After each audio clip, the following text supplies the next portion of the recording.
From the Giants to the Jets. Let's check in right now with Jets reporter for ESPN and ESPN.com, Rich Cimini. And Rich, this is now the second time in like 5 days I get to speak to you on the radio, so what an honor here.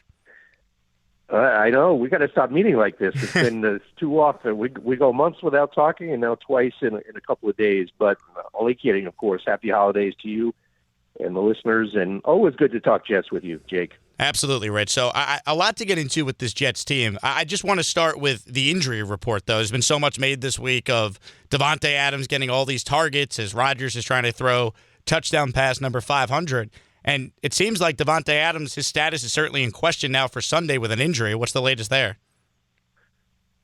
Yeah, didn't practice the last couple of days with a hip injury. However, he was on the field yesterday working off in the injury area with the rehab guys. And so that's usually an encouraging sign. So I'm not ready to say scratch him from this week's game yet. We'll certainly find out more in a few hours from Jeff Ulbrich. But I think if I had to bet right now, I'd say that he'd be ready to go. I mean, look, a lot of guys are missing practice this year, especially older players. The teams are beat up and just trying to get through. And so, we'll find out a little bit more later for sure. Todd Downing yesterday talked about Garrett Wilson's frustration, saying he'd be concerned basically if Garrett wasn't frustrated with the team losing and they didn't score enough points, of course, last week. What are your thoughts on Garrett's role this week? Do you expect Rodgers to maybe go out of his way to target him more, to maybe try and quiet down that narrative that's out there after this past week? Honestly, I don't think Aaron Rodgers gives a damn about the narrative out there. And I don't think he's going to go out of his way to target Garrett Wilson just to make him happy. It's a really interesting story, Jake. Obviously, Garrett is very frustrated, not only after the game on Sunday, but, we've seen this basically over 3 years every once in a while. But I think he's got 139 targets this year. That's the fourth most in the NFL. And so he's getting targeted. It's one of the most in NFL Jets history, believe it or not, 139 targets.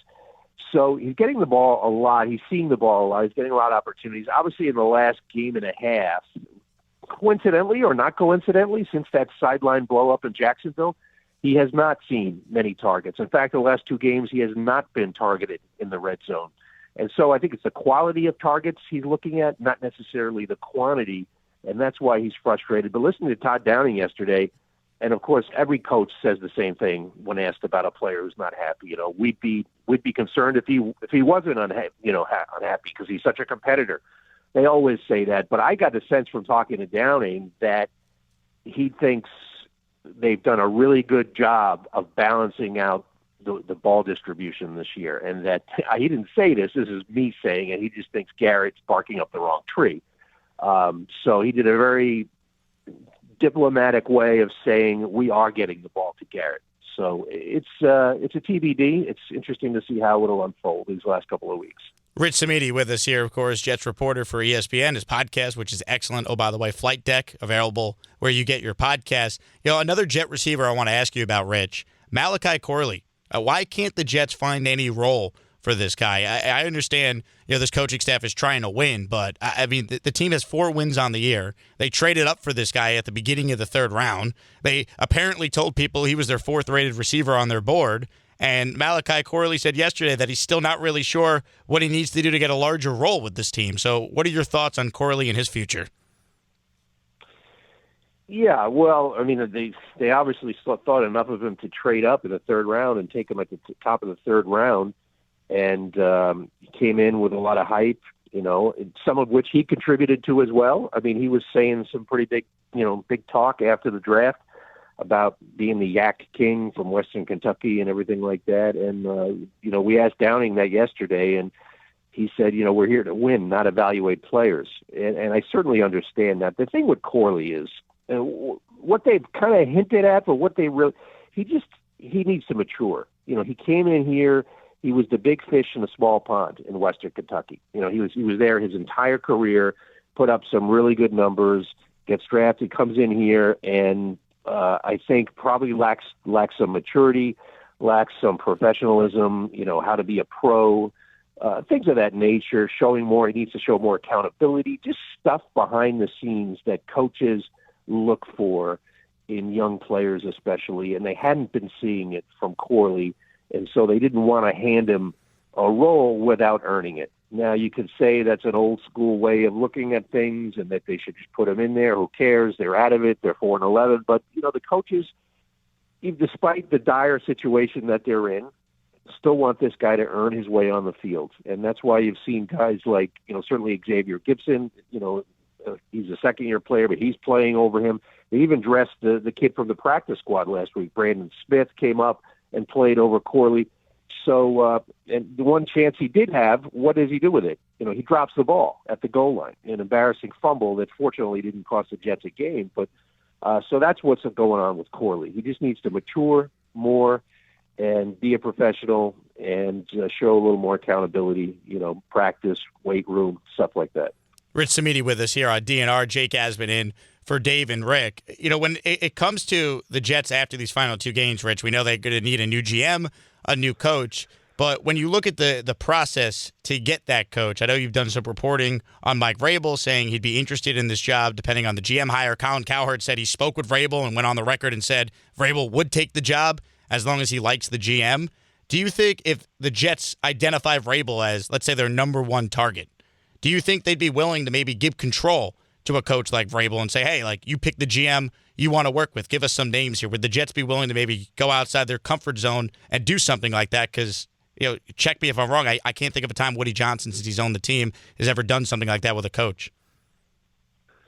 No, I mean, he hasn't. The only, the last time a Jets coach had that kind of personnel control was Bill Parcells. And, they have had the situation where the coach and the GM reported directly to the owner. So essentially they were on the same level. And that's what they did with Todd Bowles and Mike McCagnon. So that didn't work, obviously. But so with this case, yeah, I think they're trying to be as flexible as they can. If they get a situation where on January 8th, right after the season ends, Vrabel says, I'll take the job if I have, and I don't even know if Vrabel wants personnel control, but he may want a strong, like his GM, so to speak. So the way you just spelled out in that scenario. So I think the Jets would be willing to listen to a scenario like that. They should. I mean, if they could get Mike Vrabel by just adjusting their power structure a little bit, they have to do it. I mean, he should be number one on their list. Winning coach, experienced coach, never got to a Super Bowl, won Super Bowls as a player, but a really good coach with kind of a hard edge, sort of that tough guy exterior. And I think that's what the Jets need right now, given the state of their development. And so if they can do that, I think they'd be willing to adjust and get the guy in that matches with Vrabel, and it would be the smart thing to do. Rich, you and I have talked about Aaron Rodgers' future before, and that's, of course, still up in the air. But I think Vrabel might be one of the few coaches that might look at Rodgers and go, hey, I could reel him in. I could control him. Rodgers has spoken about how much he respects Vrabel as a coach, that he stayed in touch over the years. So I do wonder if you hire Vrabel, that Rodgers maybe is back as the bridge quarterback, which then you likely keep Devontae Adams in that scenario. And, you could at least try and be competitive in year one with Vrabel. And maybe you address quarterback in the draft and that guy doesn't have to play right away. Like, I could see Vrabel being one of the few coaches that maybe would want Aaron Rodgers to be here for one more year. Well, I think they know each other, and I think Vrabel is probably comfortable enough in his own skin to have a quarterback like Rodgers.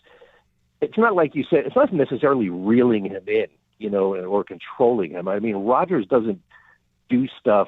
It's not that. I would say it's just dealing with the omnipresent Rodgers. He's just big. He's just omnipresent. I mean, you feel him everywhere in the building, and that's what the next coach has to deal with. He controls the locker room. He is the culture. Now, does a new coach, is he willing to put aside his own ego and his own program to let that culture exist for another year? That's whoever's making these decisions in a few weeks. The new coach and the new GM are going to have to sit down and first evaluate the roster and say, if we bring him back, do we think this roster is good enough to make another run? Can we squeeze another try out of this roster? Or is it in such disrepair that we need to, we know this is going to be a rebuilding year, so we might as well start getting younger. They need to get younger too, not only at quarterback. They have Olu who's replacing Tyron Smith, so that's fine.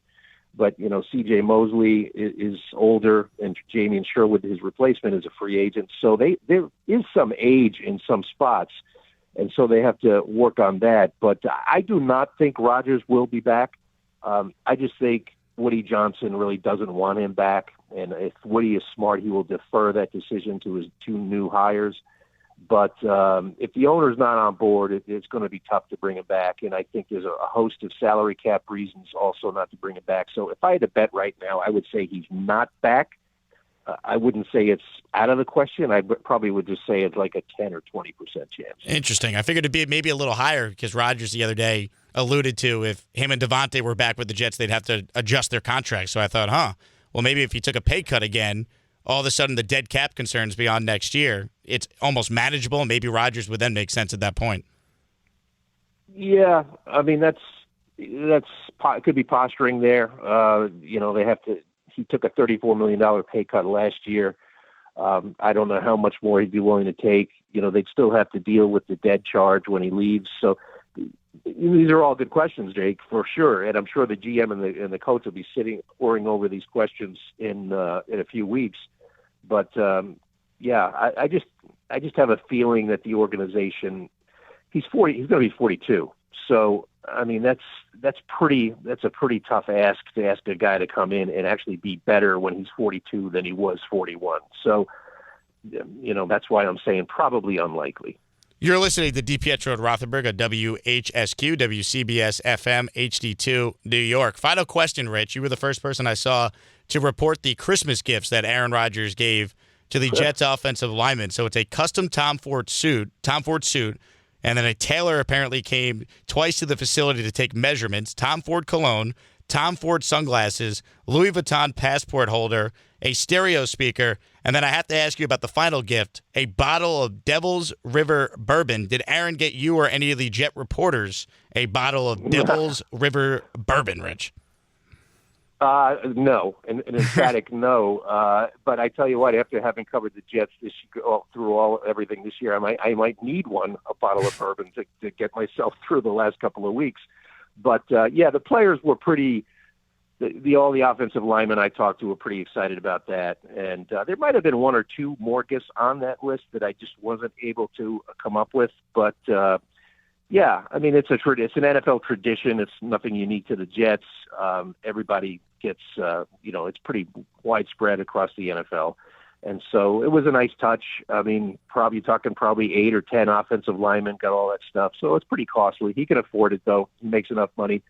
Has made enough in his career, but it's always a nice touch, even in the dreariest of seasons. Players appreciate that. I'm sure it's very good bourbon, but there's something ironic about this Jet season, and the bourbon he's gifting is called Devil's River, I will say. Yeah, maybe knowing Rodgers, he's such a next level thinker that he probably did put some thought into that, and as opposed to getting something like a little more common like Maker's Mark or something like that, there's probably some subliminal message in that. But we'll never find out. But it was a kind gesture, and I know the offensive linemen were pretty pumped. Rich, I appreciate your time as always. Thanks so much for hopping on today. All right, Jake. Have a good one. Thanks. Happy holidays. Rich Cimini, ESPN Jets reporter, ESPN.com, and, of course, the podcast that Rich hosts, Flight Deck, which is available wherever you get your podcasts.